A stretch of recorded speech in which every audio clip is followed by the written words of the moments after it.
Good afternoon or good evening, everybody, depending upon where you are in the world. This is Patrick from the Poison Pen Bookstore, and we're here with another of our virtual events this afternoon. And today, from a cottage at the end of No Name Lane, somewhere in the Devon countryside, Alice Feeney joins us. She's going to be discussing her brand new book, Rock, Paper, Scissors. And we have copies in stock, and Alice has signed these very cool little book plates here and stamped them. So if you purchase a copy from us, you'll get one of these. And I will go ahead and put a buy link in the comments field. And if you have questions throughout the hour as they occur to you, go ahead and put them in the comments field. And I'll reemerge when Barbara summons me to ask any questions you might have for Alice. So Barbara, I'll turn it over to you for now. Thank you very much, Patrick. Alice, what a pleasure to see you. I'll salute you with a cup of tea because it's only noon here, even though you could be drinking something better.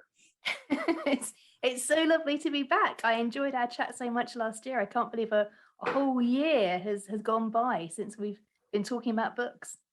It has been remarkably quick the way that time has passed in the pandemic. In one way, it seems never to move, and in other ways, you know, the days just seem to fly by. I feel like I can't tell time anymore. And no, the fact that it's September is baffling to me. I agree. And, you know, Zoom is wonderful, but time zones throw everybody. And then Facebook has this weird thing where they keep correcting Arizona time because we stay on Mountain Standard Time, but basically it's Pacific Daylight Time, but they keep insisting it's Mountain Standard Time. So everybody is constantly emailing us and saying, when is it really happening? And I mean, you can't talk to a real person at Facebook to fix anything, right? I guess it's happening now. It is happening now. And Alice, just to add to the excitement, has just moved into a new, or actually an old, thatched cottage somewhere in Devon at the end of No Name Lane, as Patrick has said. And internet is only available to you in one room in the cottage? In this one room. So it's a 16th century thatched cottage. It's absolutely beautiful and I'm completely in love with it. But this is the only room currently where we have internet because the walls are really this thick. And the oldest part of the house is 13th century. And the walls are all made of cob. I don't know if you have, cob is I think a very Devon thing, yeah. Which basically, long story short, means that the walls of the house are made of straw and mud. And you might think, why would she buy a house made of straw and mud? And the answer is because I just fell in love with it and it's really beautiful. And I love the history of it. And I think there are probably a lot of stories in these very old walls. So bits of it might be crumbling down, but I love a fixer-upper. So I'm settling in and it feels very much like home already. Well, I'm delighted for you. And I will tell you that there actually has been a new building technology here in the US, which involves bales of hay rather than just the straw.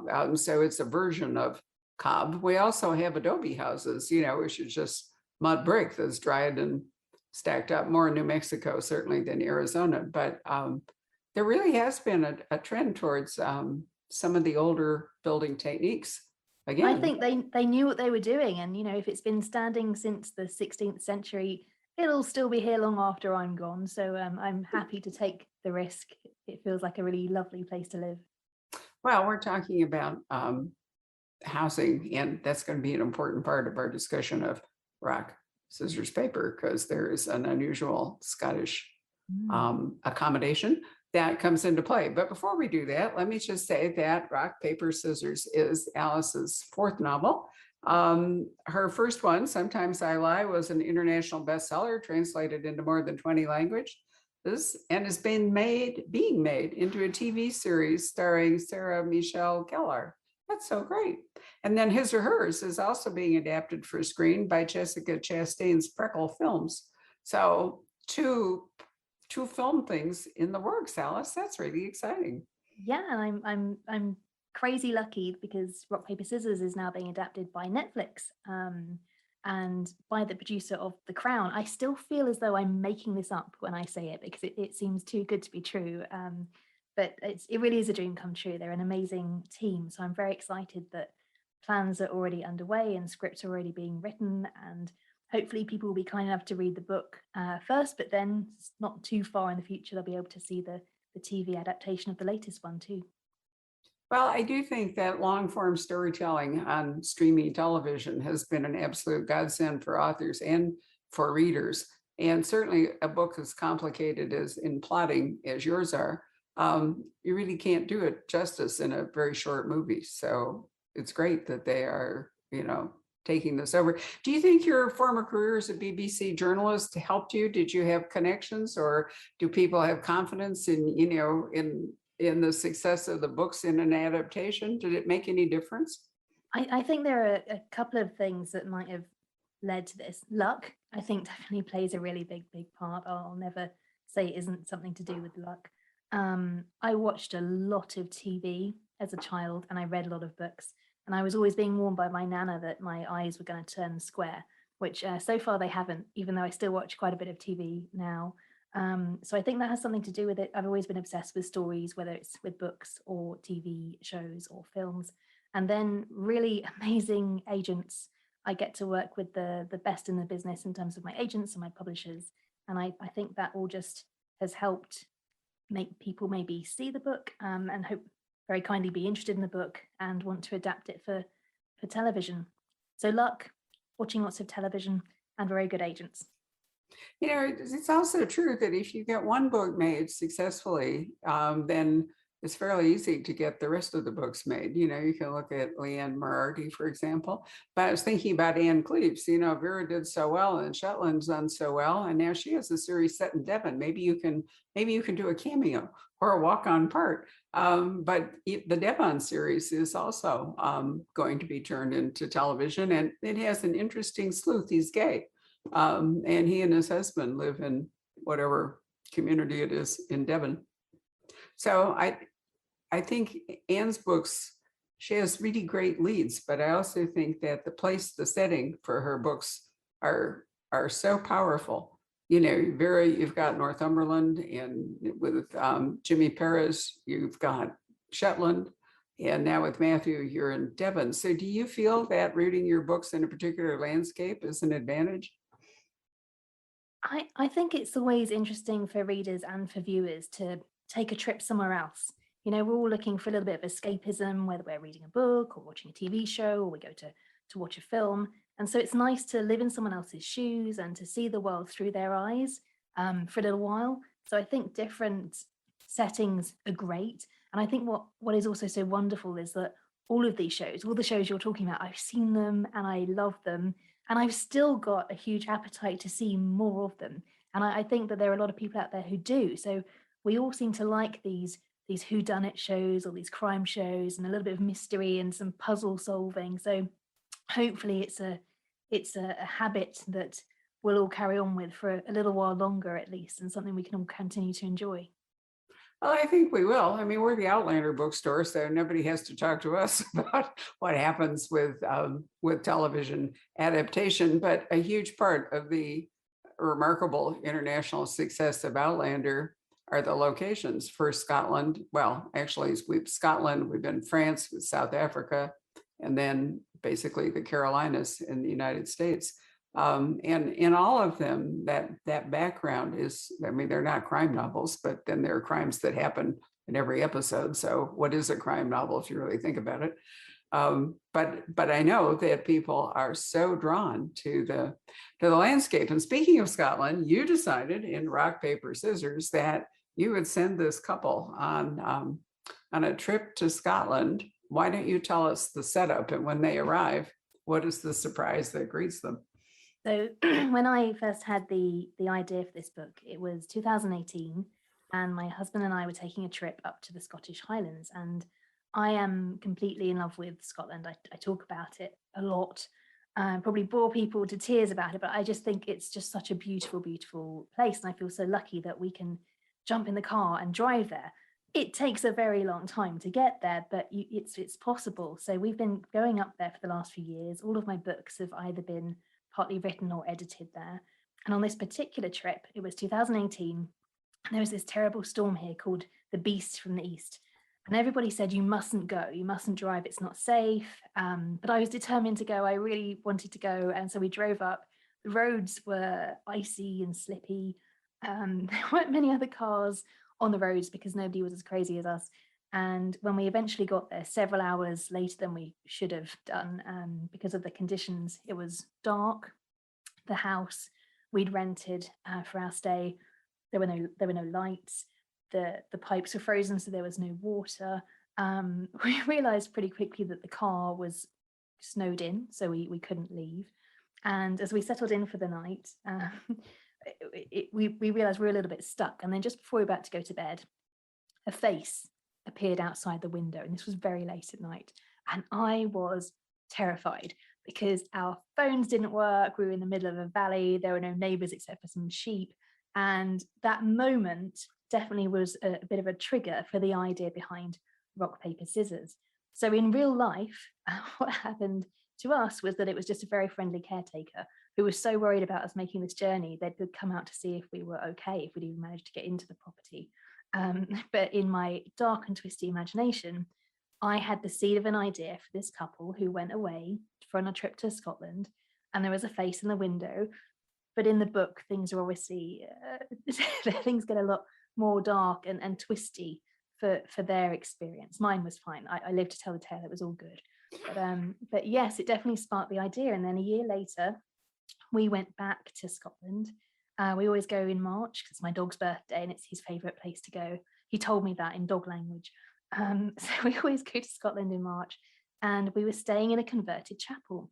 And I woke up in the middle of the night, and it was a lovely place. It was a smidgen creepy.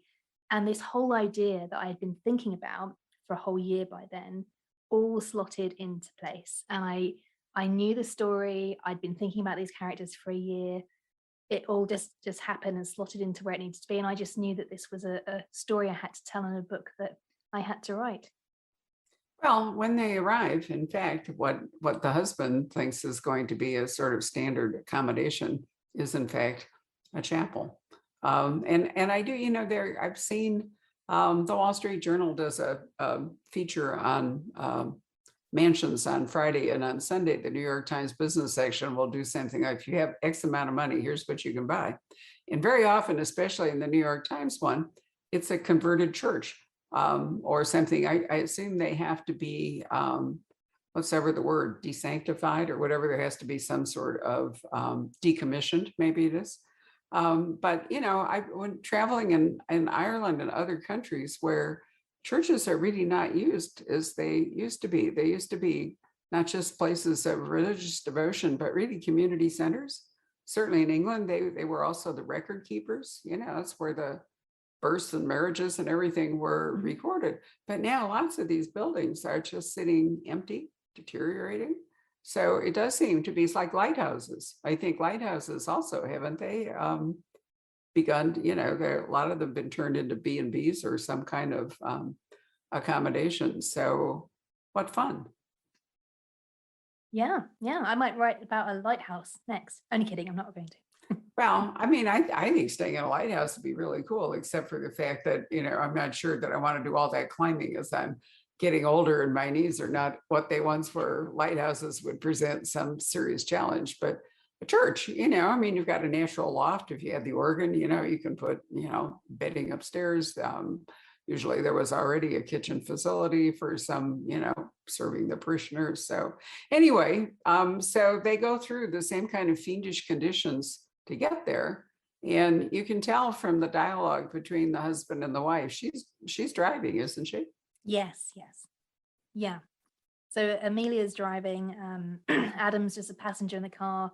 Adam doesn't really understand why we're going all the way to Scotland for a weekend away. It's a very long way to drive.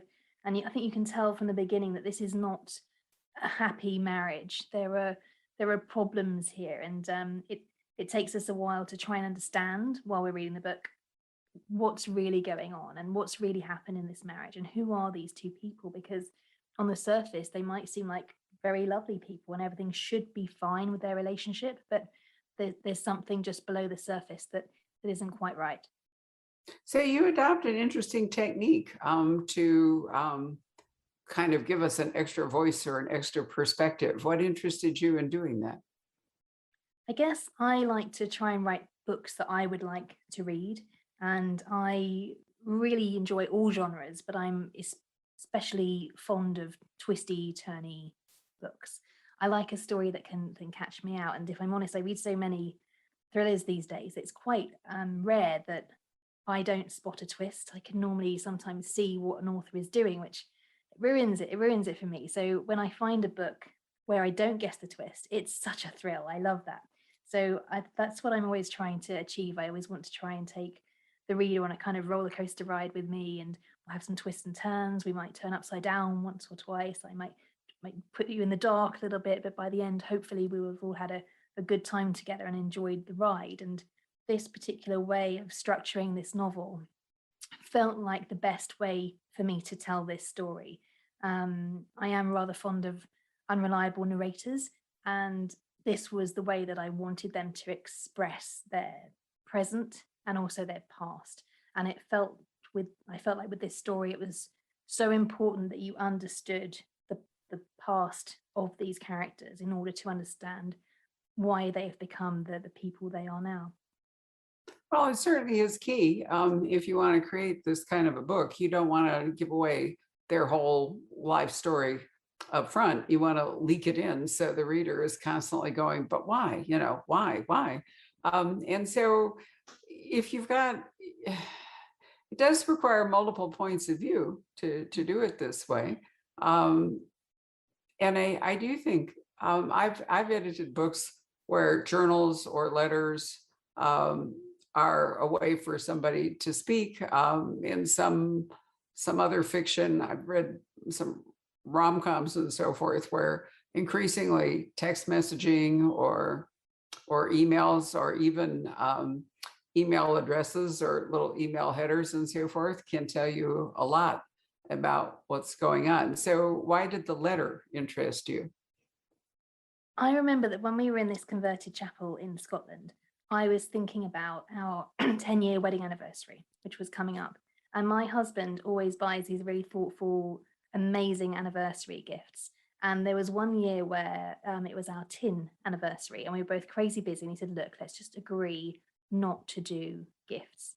And then he got me a really lovely gift, and I'd given him a tin of baked beans as a joke, and I felt awful. So I was thinking about all of this, and I was thinking, what am I going to get this year so that I win the battle of who buys the most caring, thoughtful gift. And I think because I was thinking about that at the same time as the book happened in my head, I thought, wouldn't it be brilliant to look back in time at a couple's anniversary every year, every wedding anniversary, and see what state was the marriage in then, who was happy, who was sad, who was having a good time in their career, who was feeling unloved, who was feeling insecure, what little things happened. And I really wanted to demonstrate as well that with a marriage or any relationship, there are constantly ups and downs. You don't just have this year is great, next year is even better. You can have a great year, and then you might have a year where things go wrong for various different reasons, maybe external reasons, maybe internal reasons. But I really loved the idea of doing that. And I really wanted these little illustrations at the beginning of each chapter. And I did these very crude illustrations for my first draft, which I sent off to my agent and my publishers. And I remember thinking, there's no way they're going to let me keep these in the book. There's no way. It's a thriller. You don't have illustrations on all the chapters. And because my publishers are just the best people in the universe, they said yes. And we had this amazing artist who did much better drawings than the ones that I had put into my my first draft of the book. And it was just so lovely to see. It was so lovely to see the book come together, how it had in my slightly dark and bonkers brain. And so I was really happy with the finished result. But back to your question, because I started talking about drawings now, I really liked the idea of showing this marriage once a year, every year. Where are we at? And how did we get from this happy, yay, let's get together, engaged couple, to where we are now in this slightly dark and creepy chapel in Scotland? And you can use whatever the anniversary marker is, as paper or whatever. You just revealed to me, this is so annoying, advanced reading copies don't come it doesn't with have illustrations. So only now, only now do I know that Alice had cool illustrations in the book. I'll have to hold get on, back. look. Oh, look. Like there's see the black dog? I do. See, you love black dogs too. Let me put another one. And for Robin's chapters, hold on, there are robins. Can you see? I can't see. Yeah. So and then every anniversary, there would be a little thing like leather has a little leather satchel. Right. And there's one chapter in there which is copper, and I'm gonna share with you because it sounds like I've borrowed all these very private things from my own marriage to put in the book, and I promise I haven't. I just stole a couple and I asked my husband for permission first. But when it came to copper, I did borrow our gift, and I'm going to show you in the book. You'll see there's a smiley penny, and that's because in that chapter they exchange gifts, and basically Adam gives his wife 7 copper pennies, and each penny will have one of the years that they've been together to demonstrate it. And look, here is the one in real life. Oh, how beautiful. This came from. And so this was a few years ago now for us, but I used to work at the BBC, as you said. I was a BBC producer and journalist, and I was hunting everywhere to find the right penny with the right year to give to my husband for our 7-year copper wedding anniversary. And I remember going to the BBC canteen and begging them, could you look in the tills to find this particular year and this particular year? These are the only ones I'm missing. And this big queue of angry, hungry journalists behind me all wanting to pay for their various chips and burger lunches and all these things they were having. But the people in the canteen were just so brilliant. They stopped everything and they got out all the tills and they found me all the coins and I could make my gift. But that was one which I borrowed. So in the book, it's Adam who gives it to his wife. But in real life, I gave that to my husband. So yes, wonderful story. Now, for those of you listening or watching who are wondering what I'm talking about, what happens with booksellers and reviewers is that we get often, well, for a long time in the pandemic, we didn't get them at all. And it was a real problem. I used to get a PDF and then I'd have to print it out and read manuscript pages. But in any case, publishers manufacture advanced reading copies that are just like big paperbacks, so they can send them out some months earlier than the actual publication. But oftentimes the result is that the artwork, like Alice's, doesn't make it into the advanced reading copy because it's not ready. I have to say that the worst one, I don't know if you ever read Colin Dexter, but his Inspector Morse series that, was so marvelous television, John Thaw and all, was great. But a secret all the way through until the, I think, penultimate book was what was Morse's Christian name? What was his given name? He was just known as Morse. So it was a huge deal. And Colin promised to reveal it in the book, and everybody was all excited. When they sent out the advanced reading copies, they didn't edit it out. So all of us who had them already knew. And, and they didn't caution people, not to say. So the whole impact of revealing, I'm trying to remember what it was. It'll come back to me, what his actual name was. But, it was one of those things where the system spoiled the surprise.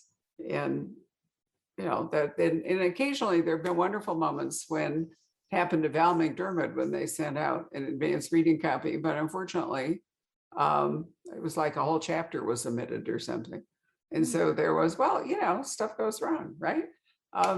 This is a nice surprise because in the final version, you get all the special artwork. So it's like a nice added extra that happen a little bit further down the line, because you're right, those early reader copies, they go out super early. So, the message for me is that I should really go down to the store.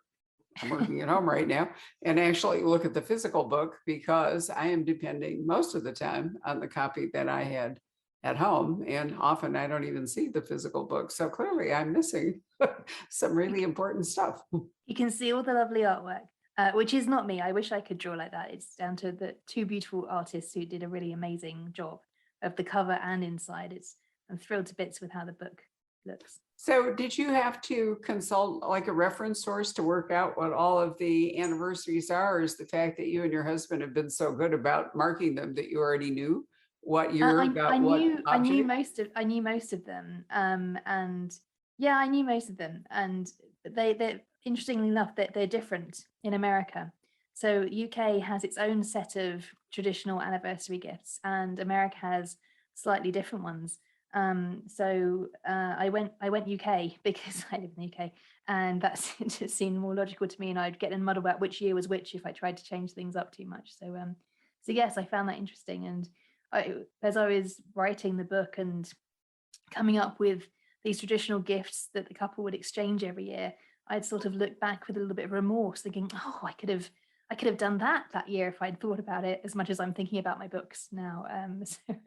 So no, it was really good fun in that way, and hopefully some readers will think, hey, that's a good idea for an anniversary gift. Or I'm sure lots of readers out there probably have much better anniversary gifts than I can come up with too. Well, no, but I think you may have revived interest. That might be one of those kind of old traditions that's largely fallen into abeyance. I'm embarrassed to say I don't know that I've ever given my husband the right. I mean, we're going to be married 31 years in December. I'm going to have to look up and see what's the 31st anniversary. And then he will just look at it in some puzzlement, unless I deliver it with an explanation and say whatever it is. But I think it's really a lovely idea. Like paper, which is paper crane gift in the book, which Adam had exactly the same reaction. He just looked at it and went, "What's this? Right? How does this mean? How does this mean that you love me?" But we all demonstrate our love in different ways. So in your title, rock, paper, scissors, which applies?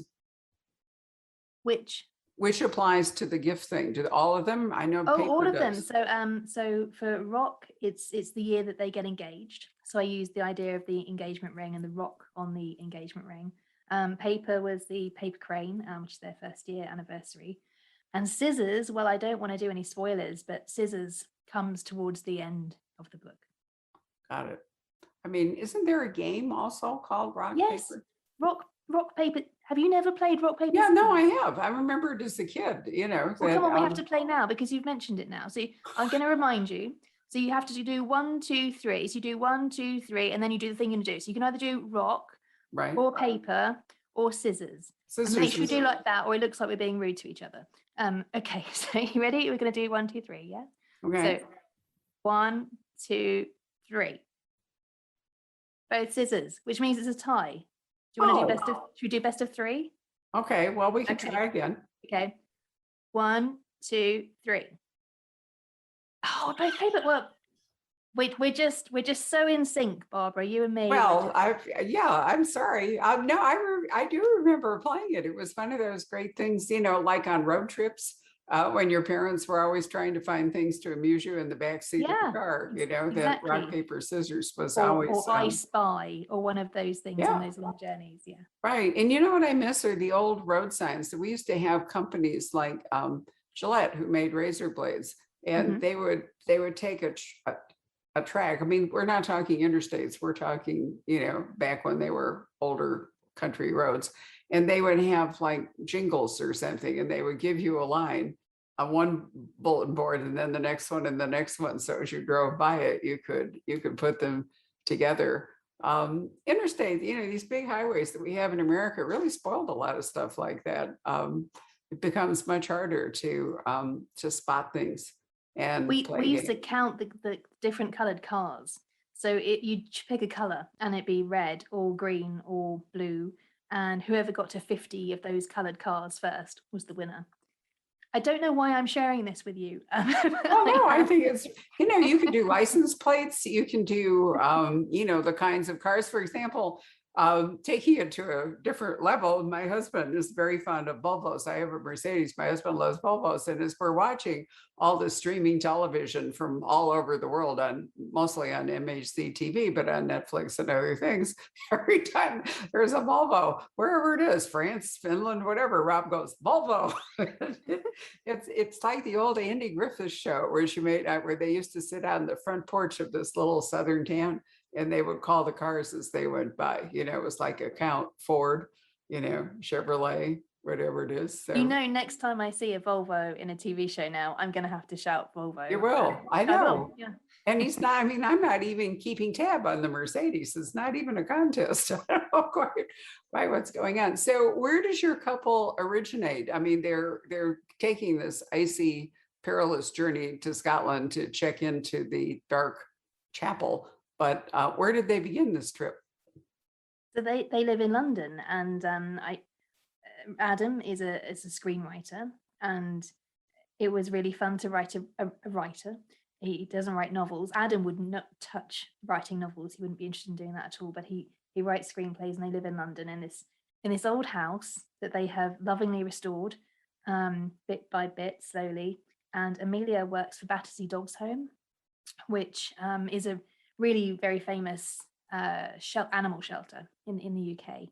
And I really love that that's what she does for her job. And I really love what the way that we sometimes judge people from their jobs. We judge them from their names, we judge them from their accents, and we're all guilty of sometimes judging people on these first impressions. And what I really wanted with this book was for people to start the book perhaps with one impression of these two individuals. And then as the book carries on, chapter after chapter, you start to change your mind, I would hope, about who they are and what their motivations are, and whether you think they're good or bad, which is all very subjective anyway. But yes, so no, they've started this journey from London, and I felt that was really important in so many ways, but also because I wanted to have that contrast between the claustrophobic feelings you can have if you live in a city like London. It's so busy, there are so many people, everything is so fast. Sometimes you just feel like the walls are coming in on you. With the contrast of the Scottish Highlands, which are so open, and you can just breathe, and you can see so much further into the distance, and you can see this vast, amazing, beautiful landscape, and it can remind you that we're all in fact quite small in this big old world of ours.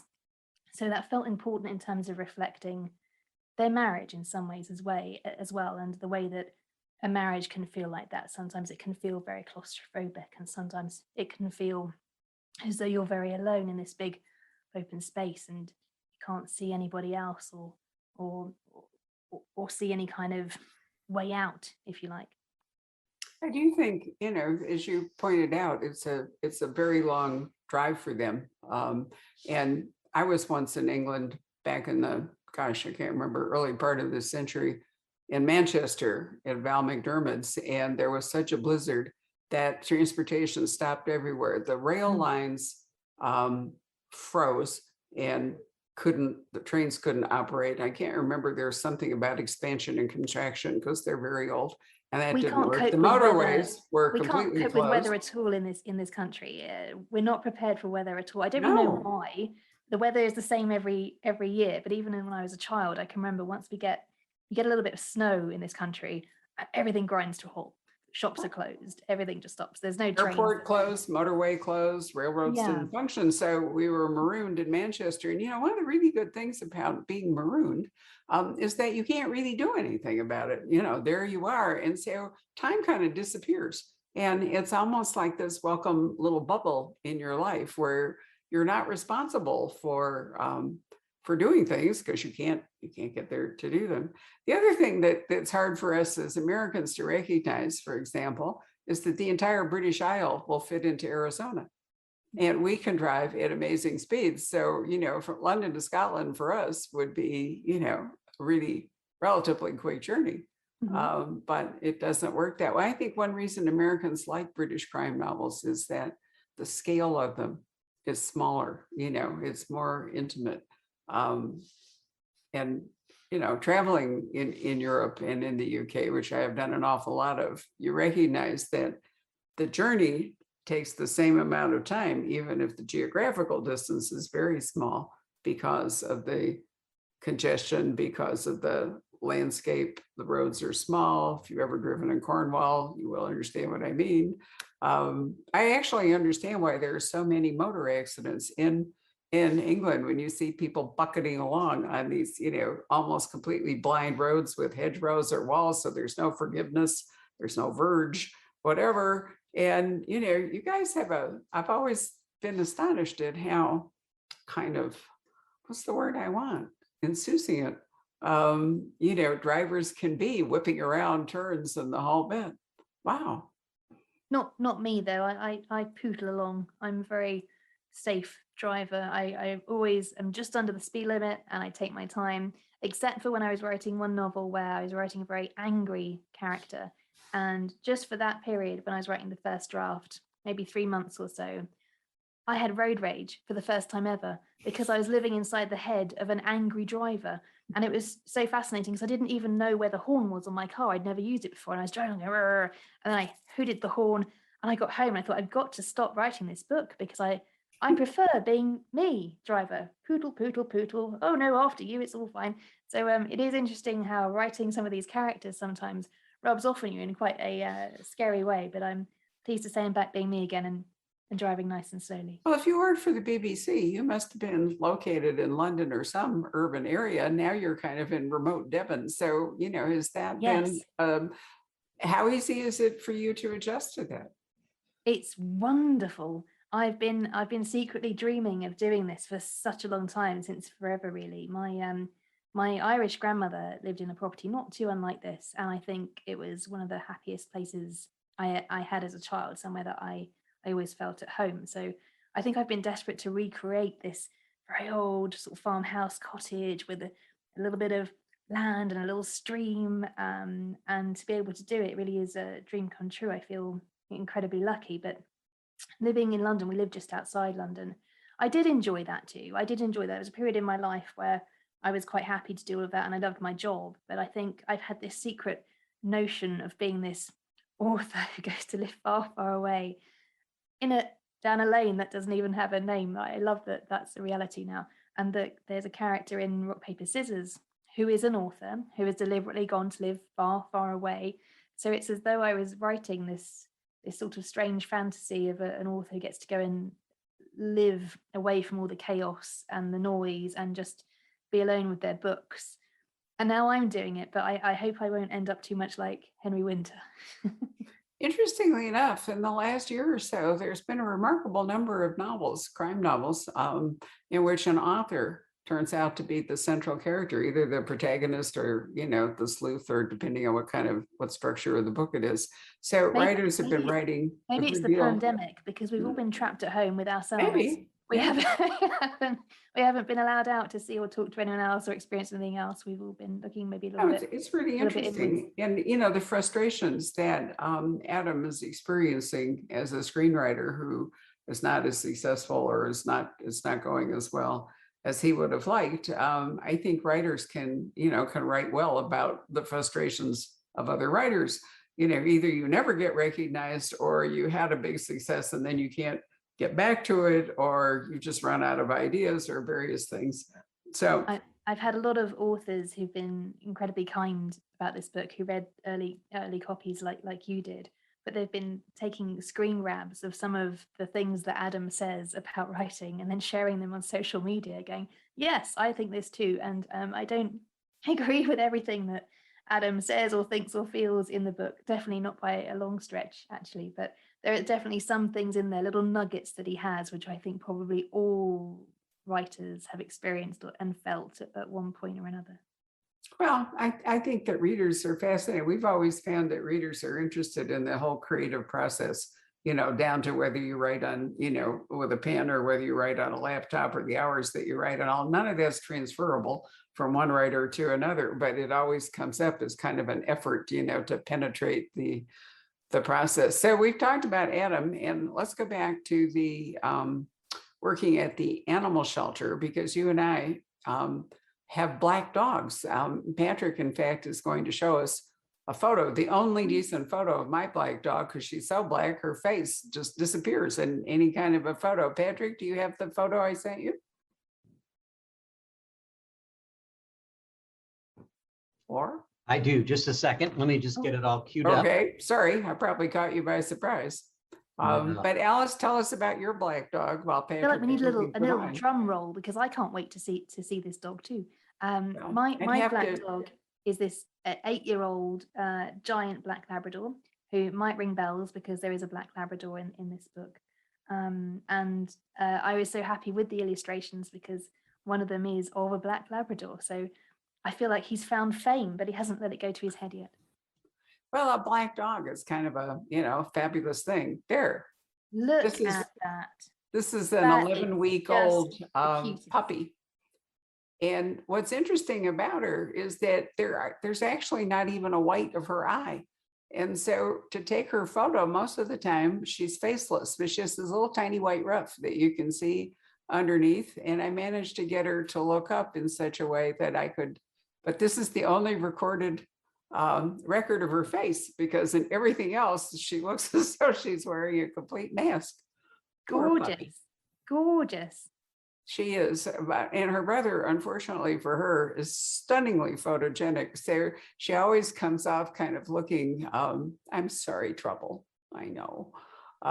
But anyway, that's my little black dog. And so not nearly the size. She only weighs 4 pounds. So, Wow. well, she's a puppy.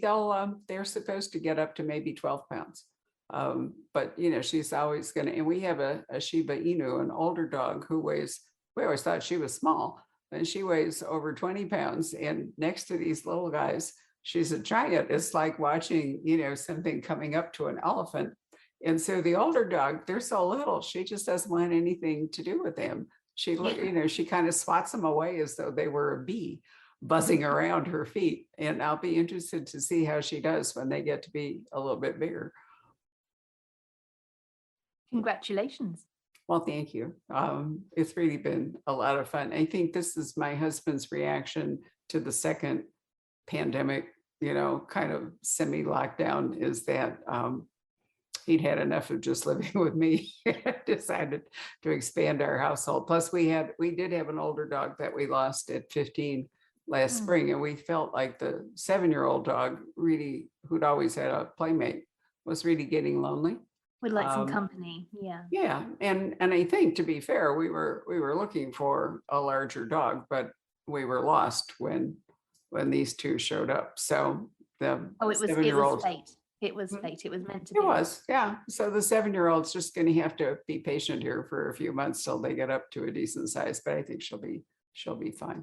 Anyway, Patrick, are there questions that people would like? Unfortunately, the really sad thing about this book, if there is a sad thing, is we can't really talk about it, because almost everything we say is going to be a giant spoiler. We can tell you they drove up from London. He's a screenwriter. She works in an animal shelter. They're not terribly well. We're not sure the state of their marriage, which has gone on. There are letters that appear. They're in an isolated place, and we're pretty sure that this weekend away is going to be a pivotal test of their marriage. But I don't think anyone could really anticipate, till you read the whole book, exactly how pivotal the entire thing is. There's the black dog. There's the black dog. Wonderful. I also have a black lab. The best. Yeah. The best. Yeah. So it's black dog. Black dog has a bad rap, because usually black dog is, goes with depression or something. They talk about the black dog of depression. And here, I have this little bundle of joy as a black dog, and yours are obviously are not. I think it's the opposite. I think I know they have that reputation, but I think somewhere it got a bit mixed up or muddled along the way. I think they are the cure for depression. I'm kind of very much owned by my dog. I don't really go anywhere or do anything without him. He's even in the books now. Yep. Let's see. I do have some questions. Jane would like you to hold up that wonderful gift with the copper penny, with the there was coins. apparently a glare. Let me try again. Hold on. Oh yeah. Yeah, that's good. Right. Yeah, you Great. see. Okay. That's great. Some people are weighing in about Inspector Morse's first name. I don't know if you... Endeavor. I remembered it. Just triggered it right off. Endeavor. That was it. Right. Yeah. And I've always, it wasn't clear to me that, it might have just been a device by Colin Dexter. It might have been that he imagined that Morse was kind of embarrassed by having a name like Endeavor, which really is one of those Puritan names, isn't it? Like Patience and, Maybe. I think it's a great name. Well, I do too, but I do think that it very much falls into those names that seem to develop from characteristics that the Puritans were particularly fond of, maybe the Quakers too. Chastity and so forth. Yeah. I wonder if there are any little endeavors that have come up as a result of from Morse fans. Yeah. Let's see here. What else we have here? Okay, yeah, Anne asks, any idea how closely the film productions are sticking to your stories? Do you have any input into the scripts? Ooh, very good question, Anne. Thank you for that one. I'm a little bit more involved with this adaptation than I have been in the past, because I love this team to bits. It's the first time I've been able to meet the team who are adapting a novel of mine, because normally it's going to be set in America, and this time it's going to be set in the UK, and it's going to be filmed in Scotland. And there are lots of little secrets that I'm not allowed to share yet, even though I really would like to, because it's all very exciting. But all I will say is I'm thrilled to bits, and all the decisions that they've made and all the things they've got planned and all the people they are involving in the project, I couldn't have wished for better, and the book couldn't be in safer hands. So I'm very excited. It's moving quite quickly, and yeah, I hope that one day not too far from now we'll be able to see Adam and Amelia on screen. Wonderful. Very cool. Stacy asked, she says, one of my favorite questions asked to an author is, what are they reading? Would Alice like to answer that? No pressure. No, that's fine. I get asked this a lot, and I'm glad that you did. I have to recommend this book. Can you see it? Am I doing it okay? Alice, that is genius, because do you know what? We're going to be speaking to her in an hour and 12 minutes. Today? Today. I'm speaking to Catherine today. We are. That's crazy. I didn't know that, but I still would have recommended this book because this is the book that I have most recently read, and I loved it to bits. I hope people will love it as much as I do over there, but I know that some people might think a thriller about the pandemic, is it too soon for that? Maybe, but not if you read this book. This is just so brilliantly done. It's such a page turner, and it's so clever. So It's not about the pandemic. Have you spoken to Catherine before? Yes, we did actually. There we go. We did the US launch for 56 days. When was it, Patrick? Like a month ago? 6 days ago. No. Right. And I asked her because I thought she was lovely, and we hadn't met her previously. There's an author called Derva. I can't do the Irish, but I'm going to call her Derva McTiernan, who writes about Galway. And we are doing an event with her and Catherine at 2. Now, here's the challenge, Alice, that I was mentioning to you. Derva, who's Irish and writes about Galway, lives in Perth, Australia, where it's already Friday. Catherine Ryan Howard lives in Dublin, where it's still Thursday, but in the evening. And we are in Scottsdale in the middle. So in order to bring this one off, Catherine is signing in an hour and whatever it is at 10 p.m. from Dublin. Yes. Patrick and I will be back after a short break at 2 p.m. here in Scottsdale. Dervla, it's already Friday, will be getting up at 5 a.m. and she'll be joining us from tomorrow. And, you know, Wow. it's so interesting to put one. That's like crazy time travel in a bookish event. I almost think I should write a book about this. That's crazy. You know, that's one of the things that Zoom has allowed us to do, because in real life, the chances that we would have gotten an author here from Perth and an author here from Dublin at the same time on a, random day is very unlikely. And we had the same conversation last night with Harlan Coben and Mike Lupica. What were the odds that we would get the both of them to the store at the same time? And I do think that Zoom is almost like a magic carpet. It's been great in that way. I think all kinds of things that just simply wouldn't have been possible before. And with America, I was lucky enough to come over and meet booksellers in person a couple of years ago. But as you mentioned, it's so much bigger than the UK. So you can only physically get to a certain number of stores and meet with a certain number of people. Whereas thanks to the magic of the internet, I can dot around and be in one part of America today and another part tomorrow. And I think there have been some ways in which it's been such a wonderful opportunity for authors and hopefully for readers too, to get to interact with each other in a way that simply wasn't possible before. Well, I agree. And back to 56 days, it's not a pandemic novel. The story could only happen if a pandemic and a lockdown occurred. But what happens in the story after that has absolutely nothing to do with the pandemic or the lockdown. And I think in a way it's too bad to call it a pandemic novel, because basically the pandemic is really just a device, to make the story work. And I hope it doesn't put people off, because it's a really brilliant book. I I'm loved jealous it. that you get to chat to Catherine.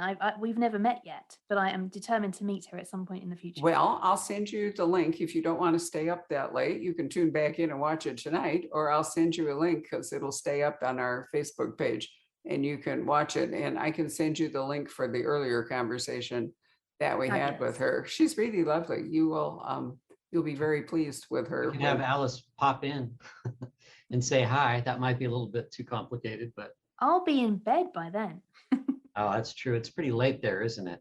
Well, it'll be 10 for Alice, just like it'll be 10 for Catherine. It's on British time, but nevertheless, but we can always do a conversation later, you know. with Certainly the two of you. pass on your regards, though. Yes, please We do. will do that. Anything else there, Patrick? Yeah, let's see. Vicky just sent in a little not a question. She just said that she's listening to your new book now and she really loves it. How do you like the audiobook version of this book and your books in general? I love the audiobook versions. I get quite involved with the audiobooks. It's one of my favorite parts of the process. I remember the first year when we were recording Sometimes I Lie. I arrived at the studio. I like to be there for every minute of it. It's so exciting. And the narrator, I've had the same female narrator for all of my books, Stephanie Rissing. She's a terrific actor and absolutely amazing. And somehow just becomes each one of these characters. And I remember when I met Stephanie, I just thought, I don't think you can be Amber Reynolds, who is my main character in the first book. And I didn't say that, but I just thought, how is this going to work? And then as soon as we started recording, she was Amber. And I got goosebumps. And I remember crying a little bit because I thought, oh my God, Amber Reynolds is in the room. It was a very surreal experience for me as the author that she just became the character. She sounded so much like her. So Stephanie has narrated all four. I love Stephanie. And for the last two, because there have been multiple narrators, I've had Richard Armitage play the male leads, and he's fantastic too. And this year, sadly, because of the pandemic, I couldn't go to the studio. So we had to do everything in a very safe way. But I was on Zoom, again, thanks to all this wonderful technology. So I could listen into the whole thing being recorded. And because of the way it works with books, you know, you hand them in and it's normally quite far in advance. You know, it can be a year, 2 years sometimes, from the time where you hand it in as an author to the time when it gets published. So when we started recording the audiobook, I was almost finished on a completely different novel. So I hadn't looked at Rock, Paper, Scissors for a while. And when Richard started recording and he became Adam in Rock, Paper, Scissors, again, I got goosebumps, but in a slightly terrifying way. He has this wonderful voice. And as he started recording the story, I was genuinely terrified. And I was sitting at home with the dog, listening to them record it live. And I thought, this is bonkers. I'm scared of my own story and I wrote it and I know what's going to happen, but it was a really frightening experience. So thank you very much for listening to the audiobook. I'm sorry if anyone gets scared or has nightmares, because I did. But the actors involved did the most wonderful job, and they made it all sound terrific. So I'm very grateful. Well, it looks like that's just about it for actual questions. Barbara? All right.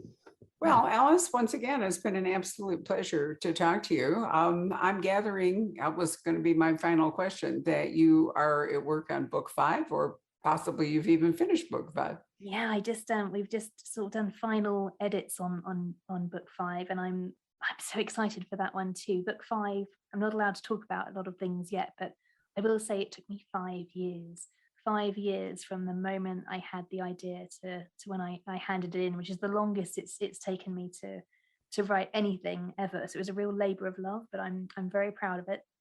It's another dark and twisty novel, but it is a little bit different to my others. So I hope readers who've enjoyed them so far. It sounds as though in your creative process, thinking about it takes actually longer than writing about it. Is that generally true for you?